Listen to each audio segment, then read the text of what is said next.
Om Swastiastu. Selamat siang semuanya, balik lagi dengan saya Widya. Seperti biasa, hari ini saya akan menyampaikan materi baru lagi, yaitu mengenai yoga dan pranayama. Tetapi sebelum itu, dosen pembimbing kami telah memberikan kami 2 link video yang harus kami tonton. Jadi materi kali ini itu berkaitan dengan video yang sudah saya tonton. Jadi ikuti lebih lanjut dan jangan sampai ketinggalan.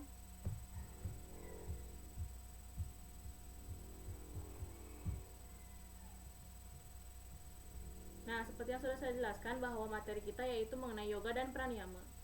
Ada 2 link video yang sudah saya jelaskan tadi, yaitu yang video pertama itu mengenai bocah-bocah berhati malaikat, di mana yang akan kita bahas yaitu mengidentifikasi nilai-nilai yang terkandung dalam video pertama, kemudian relevansi nilai-nilai itu dalam kehidupan sehari-hari.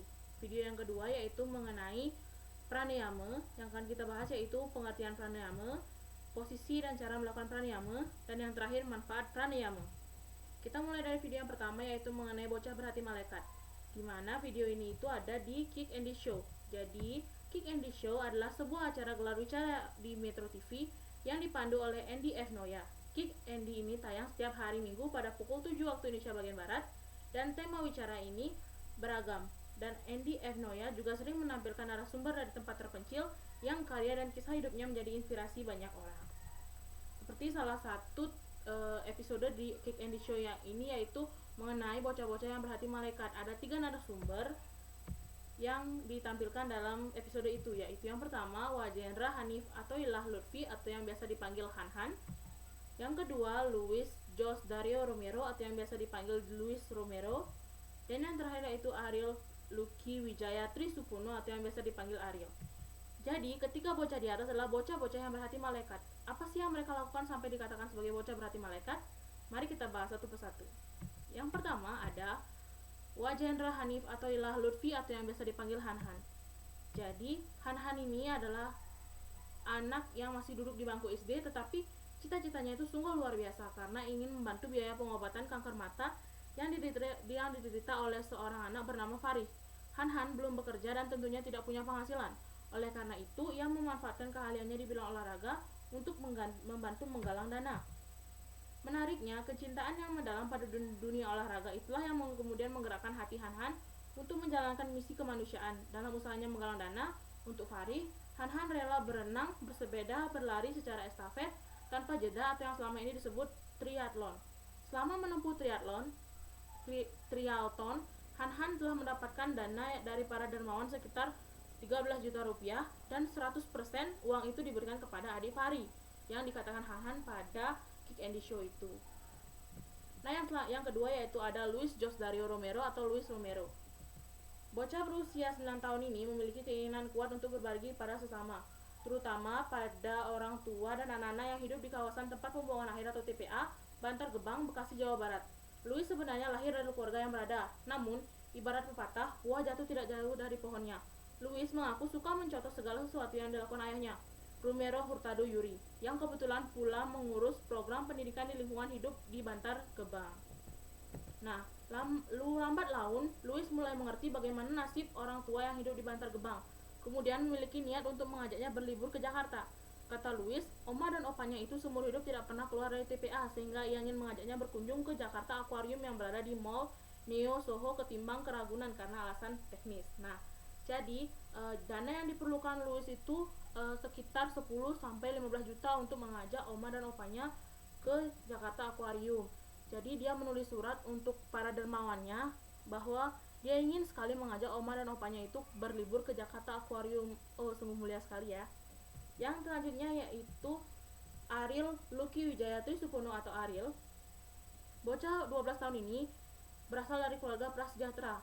Penghasilan sang ayah yang sebagai buruh bangunan terkadang tidak cukup untuk memenuhi kebutuhan Ariel dan 7 saudara kandungnya. Namun kondisi tersebut tidak menghalangi Ariel untuk berbagi kepada sesama.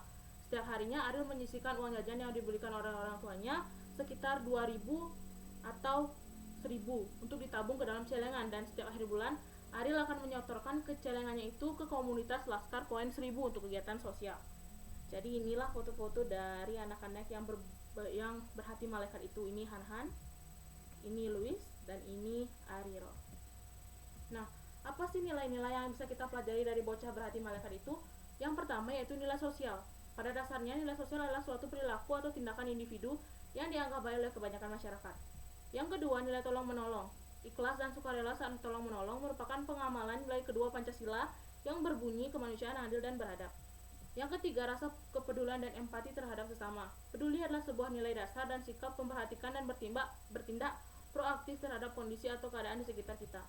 Yang keempat, rasa bersyukur. Bersyukur terhadap apa yang kita punya dan apa yang sudah Tuhan berikan kepada kita. Yang terakhir yaitu nilai kebersamaan dan kekeluargaan. Makna nilai kebersamaan yaitu suatu kegiatan yang dilakukan secara bersama dan memiliki tujuan bersama pula. Nah, relevansi dari nilai-nilai tersebut dalam kehidupan sehari-hari bisa kita lakukan dengan cara: 1. Membantu orang lain yang membutuhkan bantuan kita secara tulus dan ikhlas. Yang kedua, memberikan bantuan kepada anak yatim piatu dan ke panti jompo. Yang ketiga, selalu bersyukur dan berterima kasih kepada Tuhan atas apa yang sudah diberikan kepada kita. Yang keempat, memberikan sumbangan kepada korban bencana alam. Yang kelima, berteman dengan siapapun tanpa membedakan suku, bangsa, ras, dan golongan tertentu. Yang terakhir, menghargai setiap perbedaan yang ada di sekitar kita. Nah, selanjutnya di video yang kedua tentang pranayama. Pengertian pranayama. Apa sih itu pranayama? Jadi, pranayama adalah praktik pengendalian nafas dalam yoga. Dan di dalam yoga modern, sebagai olahraga, yoga terdiri dari penyelarasan nafas dengan gerakan antar asana. Tetapi juga merupakan latihan pernafasan tersendiri yang biasanya dilakukan setelah asana. Nah, jadi ini adalah contoh dari pranayama. Selanjutnya yaitu posisi dan cara melaksanakan pranayama.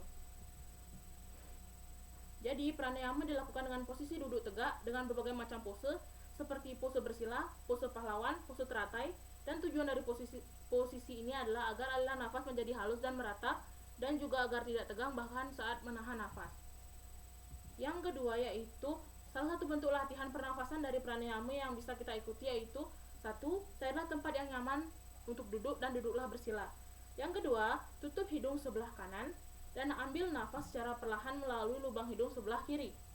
Tahan nafas selama beberapa detik, lalu hembuskan nafas secara perlahan melalui lubang hidung sebelah kanan. Nah, berbalik dengan yang tadi. Yang keempat, tutup lubang hidung sebelah kiri dan tarik nafas secara perlahan melalui lubang hidung sebelah kanan. Tahan nafas selama beberapa detik, lalu hembuskan nafas secara perlahan melalui lubang hidung di sebelah kiri. Ini adalah contoh pengambilan nafas dari pranayama. Nah, yang terakhir yaitu manfaat pelaksanaan pranayama. Latihan pranayama yang teratur dan terus-menerus akan membajiri tubuh Anda dengan energi. Pada segi fisik kita, pranayama dapat memperkuat kinerja seluruh organ pernafasan kita, karena saat latihan pranayama kita akan mengeksplorasi bagian bawah, tengah, dan atas nafas kita serta mengatur cara bernafas, menahan nafas, dan juga mengeluarkan nafas. Latihan pranayama yang teratur juga dapat merangsang sistem parasimpatis kita sehingga tubuh akan menjadi tenang dan rileks, melawan reaksi yang berlebihan saat kita berada pada situasi yang penuh tekanan. Jadi, tidak ada salahnya untuk mencoba pranayama ini di rumah atau dimanapun, dan hanya butuh waktu yang singkat untuk melakukannya. Jadi, nggak ada ruginya lo belajar pranayama, teman-teman.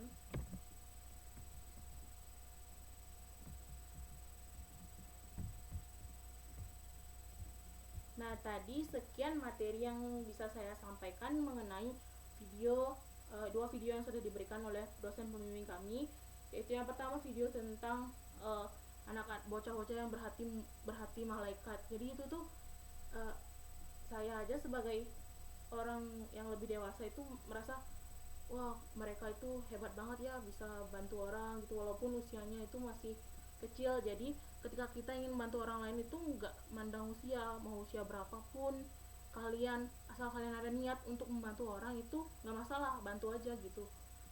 Dan kondisi ekonomi kita juga nggak berpengaruh kalau kita ingin membantu orang lain. Nggak cuma orang kaya yang bisa bantu orang lain, orang yang hidup sederhana juga bisa bantu orang lain kalau kita ada niat gitu, teman-teman.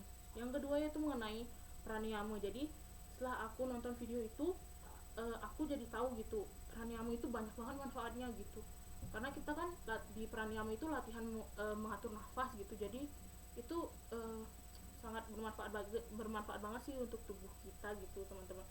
Jadi itu aja yang bisa aku sampaikan di hari ini. Terima kasih atas perhatian kalian. Jangan lupa untuk like, comment, dan subscribe di channel YouTube aku. Jangan lupa mampir ya ke channel YouTube aku. Terima kasih atas waktunya. Saya tutup dengan Parama Santi. Om Santi Santi Santi Om. Terima kasih. Bye.